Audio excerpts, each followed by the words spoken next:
Welcome to the Lovers Lounge podcast, where we talk to experts and other guests on topics related to love, relationships, and sex. I am your host, Tina Love, and on this episode, I am talking to Isabel Knight. Now, let me tell you, Isabel is the host of the I'm the Villain podcast. It's a show about the ways in which millennials are dismantling what is considered quote unquote normal in our society, from eating meat to the 40-hour work week to marriage and monogamy. Now, the interesting thing is Isabel is actually in an open relationship right now. She has been in that relationship for the last 5 years, and she's going to share her philosophy on this and thoughts that many millennials have regarding love and relationships. Hello, Isabel. Welcome to the show. Hi, thank you so much for having me on. I'm so excited to talk with you. I had a chance to listen to your podcast, and it was pretty cool.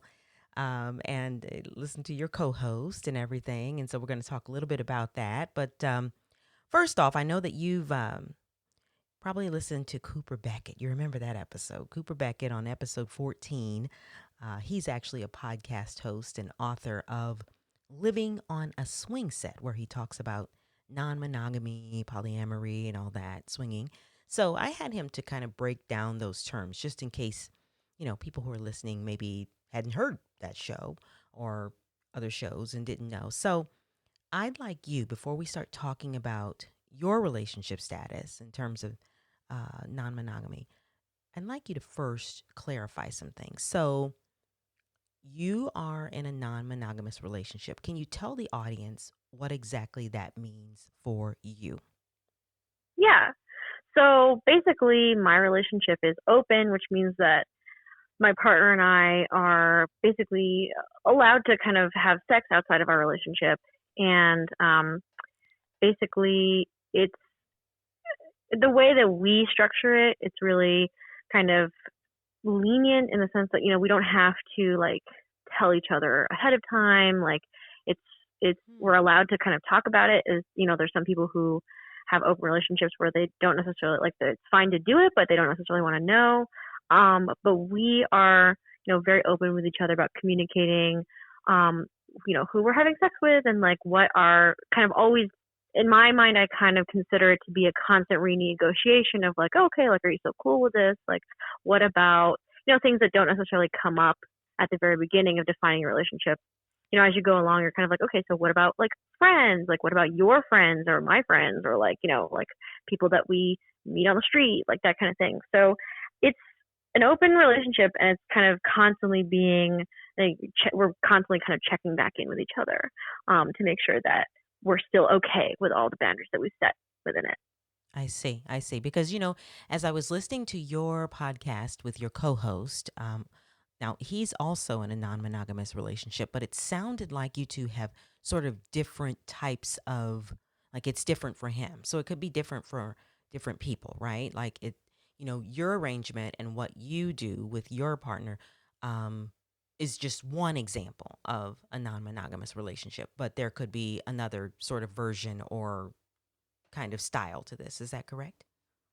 Yeah. So he's in a polyamorous relationship, which is basically he can do everything that I can do, but he also has the romantic element to it. Yes. Basically saying, we are totally fine with, and obviously polyamorous relationships also all can like have different flavors and don't all look the same. But for him, he can date other people and, fall in love with other people. And there's also, I think, this notion within like polyamory of having, primary partners and like secondary partners. And like, this is the person that I like will spend Valentine's Day with, or this is the person that I will, for example, during a pandemic, this is who I will be living with. Right. So that kind of thing. And so the way his relationship works is it's much more like we not only like he does have a primary partner, but they also don't necessarily believe that they have to stay primary partners. It's not like, okay, I can date other people, but it's got to be casual or something like that. Okay. So that, I mean, I have lots of friends in polyamorous relationships and like they don't all necessarily look like that, but that's how it works for him. Right. Right, right, right. So I guess so the component I guess that hearing that's the difference between your relationship and your co-host is that Hmm. he kind of has introduced the sort of love aspect. And so what I'm hearing from you and yours is that it's more casual for you. So like it's just kind of dating and perhaps having sex with other people, but maybe not feeling that connection of, we're really developing a love or sort of that kind of relationship. Is that really the main difference? Yeah, I would say so. Yeah. And it's definitely the kind of thing where myself, I would probably like just in the wild, if I weren't in a relationship, would identify as like a polyamorous person also. Okay. But because my partner is not polyamorous, like, and he is not really comfortable with the romantic aspect of it, we're just in an open relationship. I see. All right. And Yeah. so for the listening audience, we've pretty much broken down just in our conversation so far what a non-monogamous relationship is, and we've talked Hmm. about then a polyamory or a polyamorous relationship. So basically, the difference is the love aspect for one versus the other. Is that correct? Just so that our listeners understand. Yeah. Okay. All right. So now, so you saw a YouTube video that really kind of resonated with you. It was on romanticism. Hmm. So, had you seen that video before you started this open relationship, or did you see the video first and then you thought, yeah, that's kind of what I want? How did this all come about as far as your thought to enter an open relationship? Yeah, it was really more of the latter, where basically had already been in the relationship for about a year. And I saw the video. I don't even remember like how I came upon this video. Like it might have just been in my recommended stream on YouTube, but um, I found the video and it really just resonated with me the way that Elaine de Baton is the person who's speaking in the video, and he really lays out this framework of, and it sounds very cold to put it this way, but like diversifying your portfolio and saying it's really unrealistic and potentially like too idealistic to try to force so many hats on one person. Mm-hmm. Of basically saying like, oh, like the way romanticism works today in our society is very much like, yes, they have to be your best friend and your therapist and your sex partner and the best co-parent and all of these things, right? Which is just a lot of expectation to lay on one person. And so Mm-hmm. that whole notion really resonated with me. And at the time, I was out of college, but my partner was still in college. I'm 2 years older than him. Mm-hmm. And so he was still in college, and I was very much like, look, like, you should be able to go out and like live your college life. Like, just because you're in this long distance relationship with me shouldn't mean that you can't still hook up with people, that you can't still, you know, do kind of whatever you would have done anyway, had you not been in a relationship with me. And so I showed him the video and we talked about it, and we both thought that was, that made sense. And now we're living together, and we like, after having done this for 4 years, are very happy with it, because it kind of takes away this fear that I think is ever present in a lot of like monogamous relationships, of like this person cheating on you. And because we just decided that that's not something that's important to us, or that would be like upsetting for us, then it just seems to make it a lot more kind of like laid back, you know? Yeah, yeah.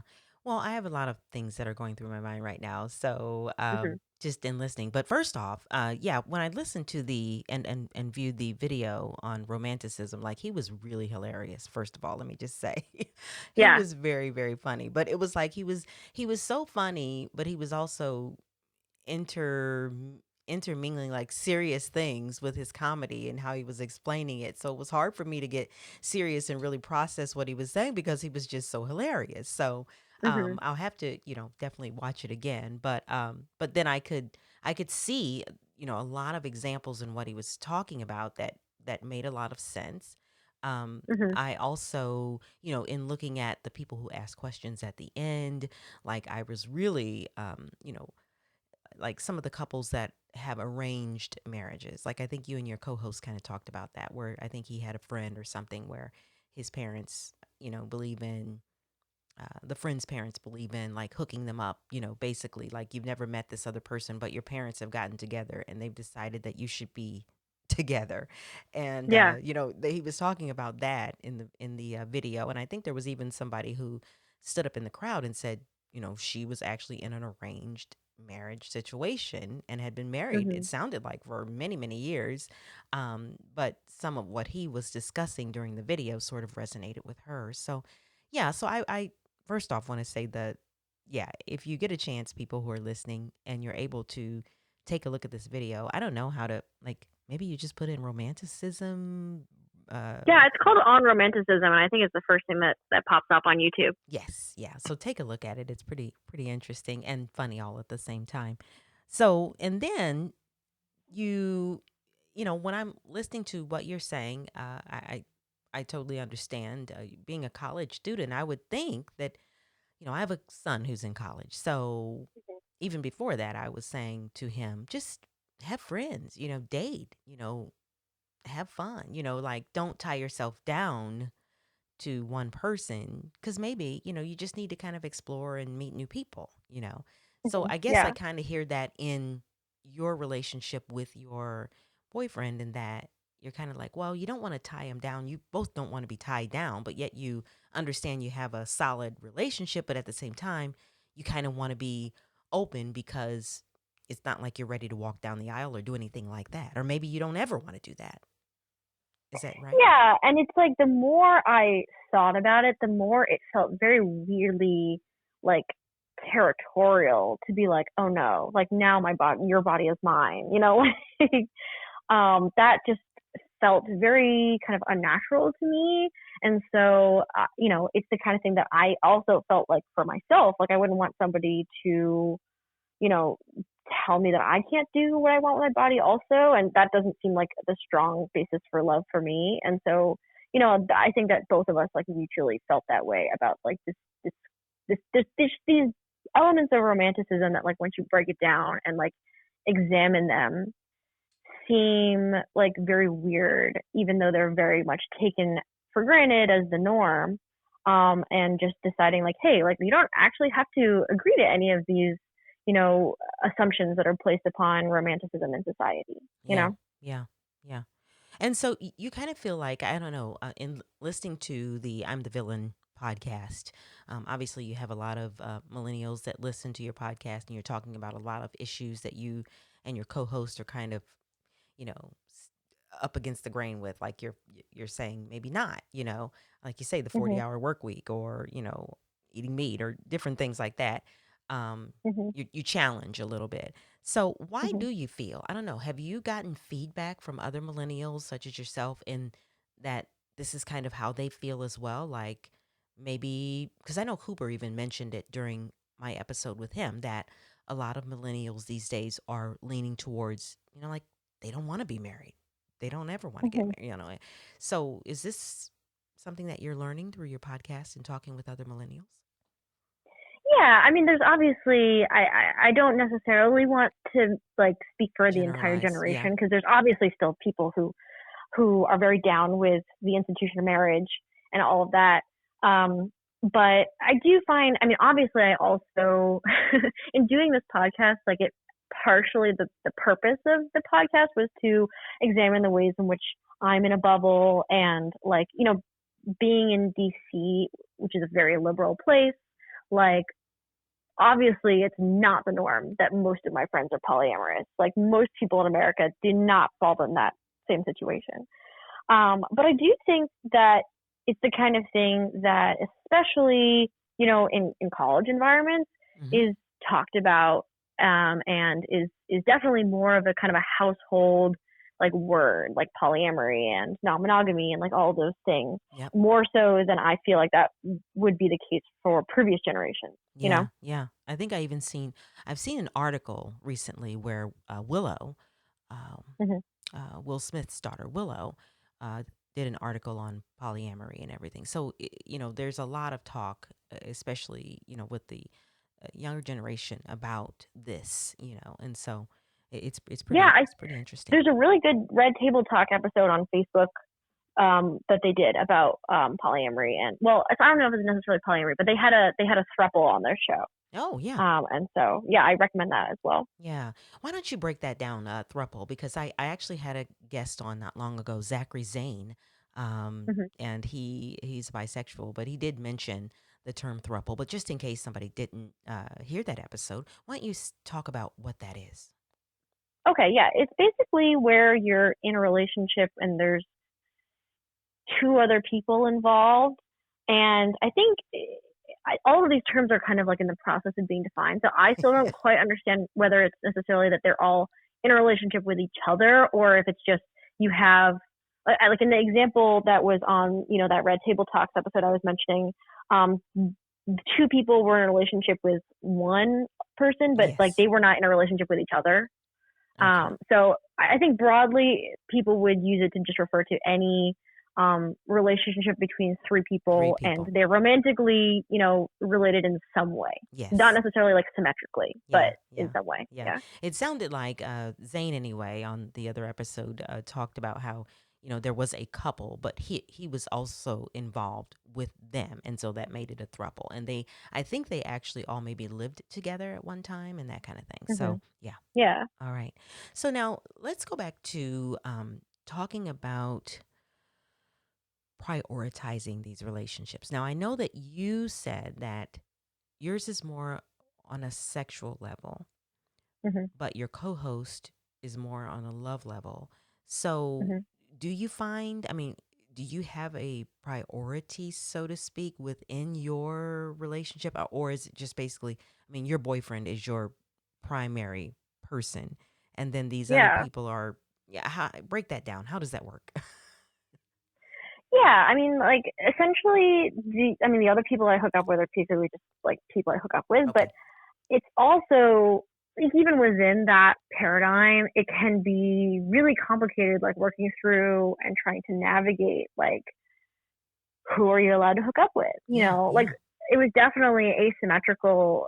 It's like impossible for anything. Like that's really what I've been finding in terms of just like alternative relationships generally is that it's really difficult to find a perfectly like reciprocal or parallel situation once you start kind of like breaking down the rules of what you're allowed to do, right? So like for me, for like especially for like the first couple of years of our relationship would only hook up with people that I kind of like didn't already know and wasn't already friends with.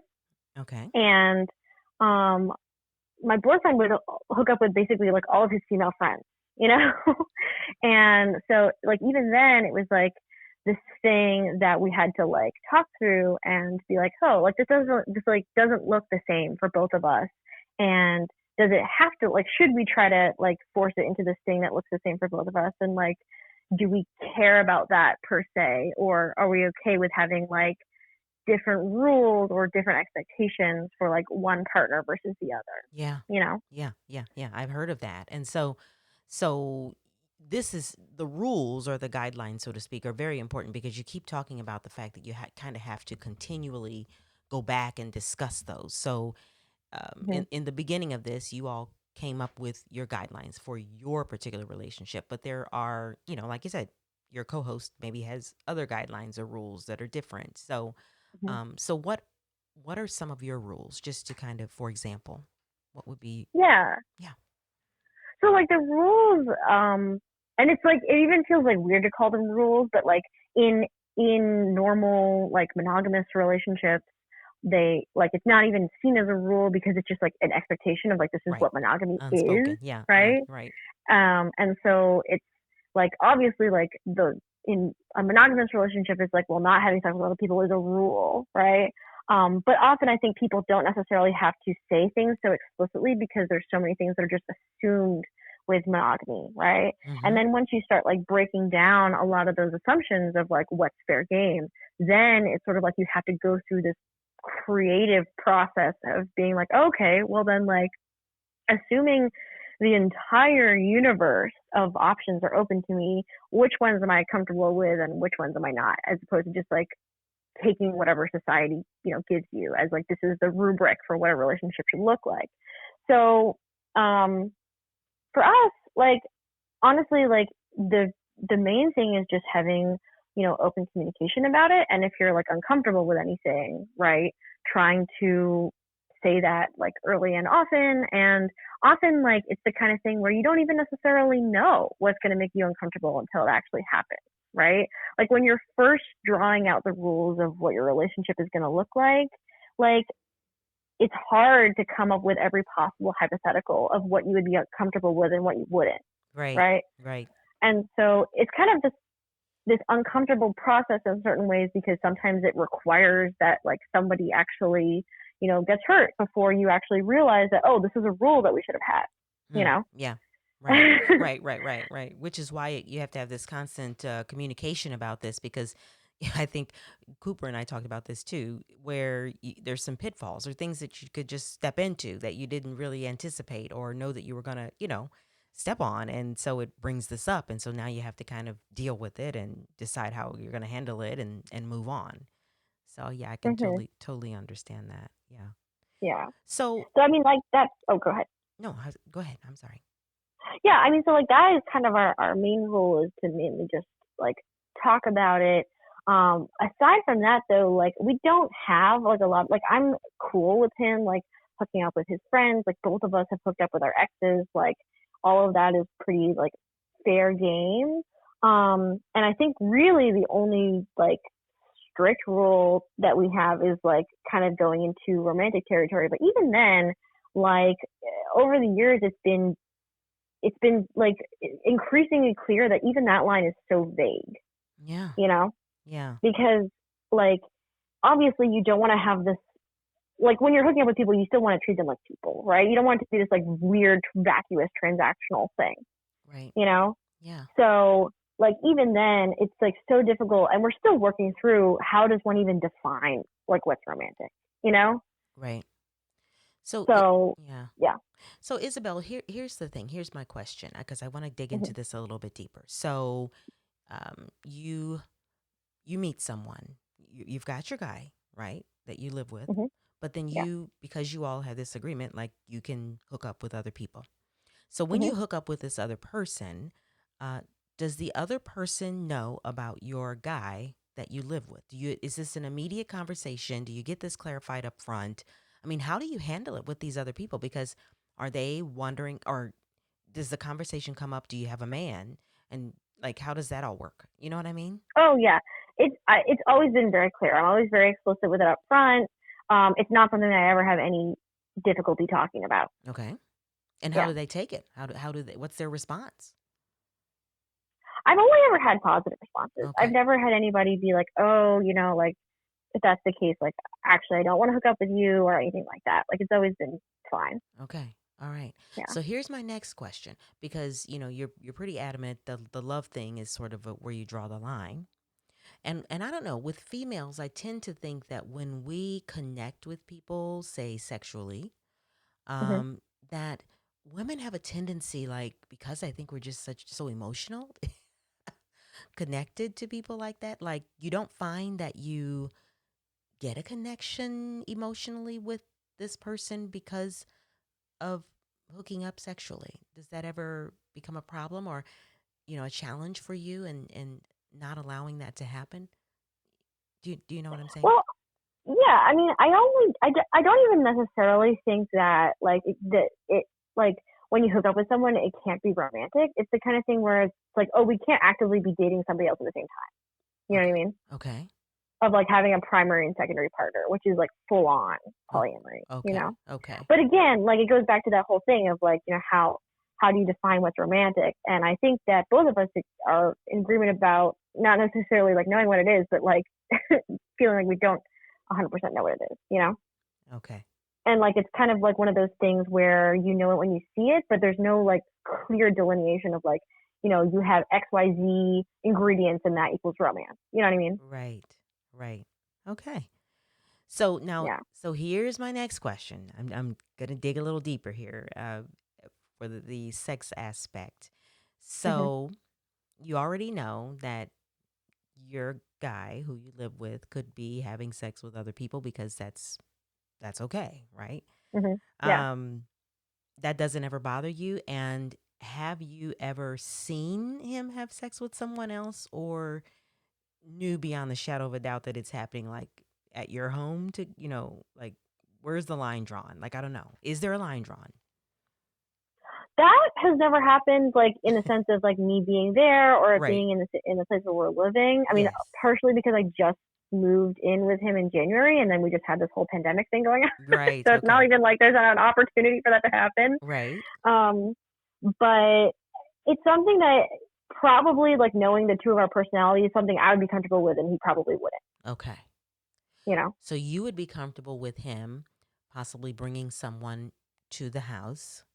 Hmm. They are in a room, laughing, talking, doing whatever, could be sex. You'd be okay with that, but you think that he would Yeah, not. He would not be okay with you bringing a guy back to your place and that yeah. possibly happening. Okay. Okay. All right. So, does jealousy ever come up? This is the big thing. Like, oh boy. I mean, I'm just wondering, does Yeah. that ever play? Yeah, I mean, this actually plays into that whole, like, why, I would be fine with it and he probably wouldn't, is that I, like, within the non-monogamy space, Yeah. there's this term called compersion, and Yes. it's kind Yes. of like the notion that, it's almost considered like kind of the opposite of jealousy, in the sense that, instead of feeling upset or bad or negative about, thinking of your partner having other partners, is like, it's actually a positive thing. It's like something that, like, it can either be used, I think, in the context of like it actually is a turn on for you sexually, Hmm. or in the context of just you get joy out of like thinking of your partner getting joy, and romantic and sexual relationships are something that like are a joyous thing, you Mm-hmm. know. Okay. And So, so I'm a very compersive person. I would say probably more than the average person. okay. And so for me, like, definitely in the beginning there was like very small twinges of jealousy, but it was very like manageable for me. It was something I could totally just like get over pretty quickly. Um, but it's definitely like, it's not, that's not to say that it like it's not, it doesn't exist. It's definitely a thing that, I think, especially like when you're in the stages of your relationship where it doesn't feel as stable, that is something that can like be an issue for you. And I would just say that that's something that you like kind of think about and you sit with it, and you can just like work through it, Yeah. just Yeah. like any other kind of emotion, um, specifically like a negative emotion. Like, that is kind of how I handle things just generally in my life when I have like, negative emotions going on. So probably less true for him, in the sense that like like I think it's a lot easier for me to get over things like jealousy and things like that. And same with DeAndre, like my co-host. Even though he's in a polyamorous relationship, and there's even like the romantic element, and there's like love involved. Like he doesn't deny that jealousy is a thing, and you just you work through it. Yeah. Yeah. In fact, I think I've also heard you and him talk about loving, whether or not you can love more than one person. Hmm. You kind of talked about that because you said oftentimes, I think he said anyway, that oftentimes he gets the question, you know, is it possible, can you love more than one person? And he is of the opinion that, of course, he said, I think he was saying like something like, as a parent, can you love Yeah. more than Can you have one? two kids? Can you have two Yeah. kids and love more than one? And I after listening to him say that, I thought about it and I said, yeah, that's true. Although I only have one child, um, if I had had two children, yes, I could love them both. However, I guess a parental love to me is a little bit different than a romantic love. So I was also pondering, like, would there be, is there a little difference there? I don't know. I still haven't Yeah, kind of I think figured that out it's yet. it's definitely a different kind of thing, Yeah. but it's the kind of thing where it's like, if you see a parent with two children, nobody is up in arms being like, "Oh my god," but like, how could you possibly love two children? You know what I mean? And Yes. like, I think that partially the reason for that is because the notion that we have, like our understanding of romanticism, is like we have built exclusivity into that conception of what we think romance is. Mm-hmm. And for my part, I think that that is something that you can very much decouple without it making the relationship worse. Like, I don't think that exclusivity has to be like the thing that um like makes your relationship special, you know? Mm-hmm. Okay. Because I think that you can have special relationships with like all kinds of people, romantic or not, and like the things that I value even in my friends are all different, right? Because they're all different people and they kind of play different roles in my life. And like that's kind of how I think of it when I think of romantic relationships as well. Yeah. Okay. So, what do you think is the most, if somebody's listening right now and they're like, wow, that's interesting. I don't know. Maybe I could do that. Maybe I won't. What would you say is the most essential element that you need to have as an individual if you're going to do what you're doing as, being in an open relationship? What is it that hands down, like you better be able to do this?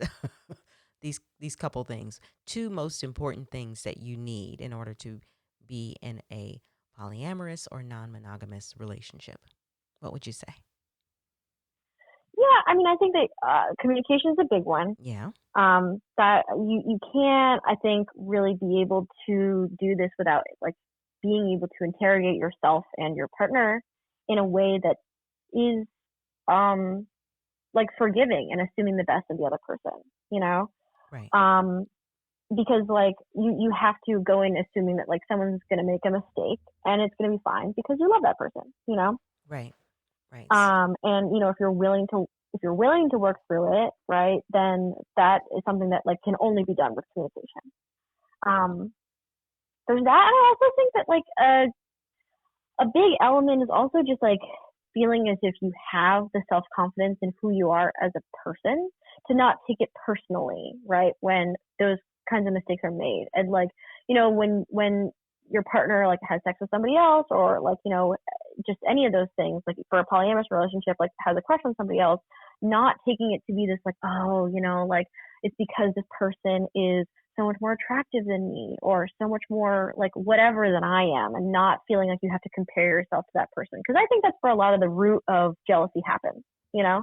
Right. Right. So that just takes, I think, a somewhat inherently confident person to be able to do that. So being very, very confident and also communication. And communication seems to come up just about every time I do a show because, it Totally. all comes Yeah. back down to being able to, really be honest. And I guess to me, if you're not the kind of person that's going to be comfortable having conversations that could be potentially, serious conversations that may be uncomfortable, then also like because there are some individuals that just don't want to have conversations that are uncomfortable. So I would say Hmm. if that's you, you probably don't want to enter an open relationship, not the way that you are because you're not going to be able to talk about it. And that's important, right? Is that what you're saying? Well, yeah, and like if you buy into that Elaine de Botton video, if you're uncomfortable having uncomfortable conversations, you probably shouldn't be in a relationship at all. Like that's Right. the kind of thing where you know his one of the points that he makes is that very few people in your life are ever incentivized to tell you about your own flaws, right? Right. Yes, that was so funny. Yes, exactly. Yeah, because Right. So literally, I know a lot of people that just have a very difficult time expressing themselves or saying something that might not be um, the best for their partner to hear, but yet mhm. they have to go ahead and say it anyway. You know what I mean? And Right. if you're just not able to do that, or you're gonna lie, then this is not gonna work to me. It just sounds like. Well, it's like, you know, your average friend is not have enough of an incentive to bring those things up because it's not going to be that big of a deal for them. But if your romantic partner is going to spend like, you know, so a lot of time with you, and it's like, you know, both like, you know, week to week, like spending a large percentage of their time, but also just a long time like into the future, right? Then the stakes are pretty high for them to try to like address the things that are bugging them about you, you know? Right, right. Yeah. So there's probably a lot of things that you have experienced then in the 4 to 5 years that you've done this. Have there been any pitfalls or experiences that you can share that like, oops, like you didn't see this coming, but once you did, then here's how you fixed it or here's how you worked it out. Like, is there any example or experience that you can share? I mean, I definitely have had, hookups that were like very like verging into romantic.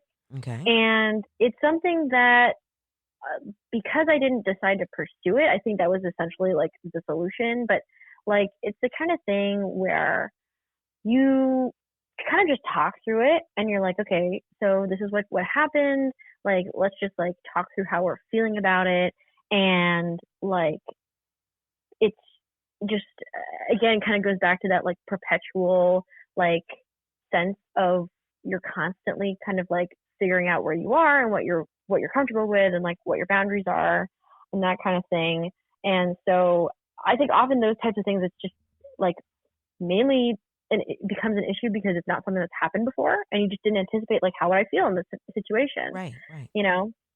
right. Um, and so it's the kind of thing where like, you just try to help your partner, like if they feel hurt by it, like, feel better and like reaffirm like all the reasons why you love them and appreciate them. And like, it's not something that can just be replaced by like somebody like in passing, right? Who just like, comes into your life and maybe you do have a really strong connection with that person, but like reaffirming that the thing that you value about a relationship is how much they've invested in you, right? Because that always kind of gives the person that you're already in a relationship with like an advantage over those people, regardless of whatever intrinsic character traits they might have, you know? Mm-hmm. And that to me is really valuable. The fact that you've like, wanted to be in a relationship for the past 5 years and we've like collaboratively like worked on each other and like become a different person because of that. So I think just like reaffirming the things that like that person can give you that nobody else can, and like the things that you like, it's almost like treating your relationship as if it's this third entity that you are like building, right? It's not just like a nebulous like thing. It's like an actual project that you're kind of working on, you know? Yeah, absolutely. So Yeah. let me just as you were talking and I just kind of thought about now on the flip side, someone that you hook up with often, you get together. How do you how do you keep them from becoming so attached to you? Because I've dated people before, they become attached to you. Like you may not really care that much about them like that. You know what I'm saying? But they're starting to like really be into you and like really being attached to you. And you've got to like, how do you handle that? I mean, have you ever had to just be like, okay, yo, time out, dude, you are kind of sounding like you're falling for me and I ain't really trying to go there. Like, how do you, how do you handle that? Or has that ever happened? Yeah, like luckily for me, that's never really been a problem. Okay. Like the people that I've had hookups with is are usually not like a friends with benefits situation. Like Okay. usually it doesn't happen like more than a couple times, you Okay. know. All right. Okay. So yeah, I've never personally had to deal with that issue. But honestly, like probably for me, like just trying to envision like what would happen in that Right. scenario, How do you handle like that? yeah, I mean, honestly, I'm someone who's like definitely trying to push my, as somebody who like feels more like polyamorous than open, really, Mm-hmm. probably like try to help my partner just get more comfortable. Like if it's something that he's open with, which he, expressed that he kind of is, but it's just like a process that we're going through, of just like being more okay with like that being a possibility, Okay. you know? Okay. All right. Yeah. So one last question, and this is kind of like, how do you well, how do you protect yourself or from like maybe STIs or anything like that, so that how do you reassure your partner, uh, your boyfriend, like is he ever concerned like don't bring anything to me? You know what I'm saying? How do you ensure or how do you both protect yourselves that you don't hurt each other in that way? Yeah. I mean, use protection and like Okay. get frequent STI checks, you Okay. know? All right. Good. Good. That sounds good. Yeah. Glad to know that. All right then. So Yeah. Isabel, how can people hear more from you? Like, do you, besides the podcast, are you on social media? Do you have any blogs that you write? Any articles? Like, how can people hear more from you? Okay. Yeah. So I am. I'm on social media, so I'm Isabel X Knight on Instagram. So it's ISABELX as in xylophone, KNIGHT. I'm on Facebook. I do technically have a Twitter account with the same handle, but I very rarely frequent Twitter. I really need to get better at Twitter, honestly, because Yes, I it do would too. be, oh my God, just in terms of promoting the podcast, in terms of everything, it's something that's definitely been on my to-do list for a long time. Right. I'm the same way. um, but yeah, you can follow that. And again, the podcast is I'm the Villain, and it can be found at I'm the Villain Pod at all of those same, Instagram, Twitter, Facebook, and that's also our Gmail. And So, did you say something about a website? Do you have a website for your podcast or not? I'm still working on it, so Okay. not yet, but it's going to be the same. It's going to be I'mTheVillainPod.com, Mm-hmm. and I do have a personal website, but it's mainly just for like my design stuff. It's just IsabelKnight.com. So if you want to have a website to go to, that's my website. All right. Well, good. Well, thank you so much, Isabel. You have really schooled me. I'll tell you that. And I know that there's probably some listeners that are, like, okay, yeah, I don't know. I'll think about that. You put some things on their Yeah, that's mind. all you can ask. I'm definitely not as much of an expert as Cooper, but I really, really highly recommend that video because it's just very thought provoking, and I think like helps unpack a lot of the assumptions that are built up in romanticism that I think a lot of people don't necessarily question. And it's like it definitely opened my eyes and like helped me not take it for granted as much. All right. Well, thank you so Yeah. much, Isabel, once again for coming on. And thank you, listeners who are listening right now to the Lovers Lounge. Now, this is what I'd like you to do. So, if you've enjoyed the podcast, if you can either leave a comment, subscribe, do that because that helps me understand what you want to hear, helps me understand whether or not you are enjoying the show, and possibly it will maybe keep me on a little longer. All right. Thank you so much, listeners, for listening to the Lovers Lounge podcast, where we talk to experts and other guests on topics related to love, relationships, and sex. I am your host, Tina Love, and until next time, peace. And of course, don't forget, love.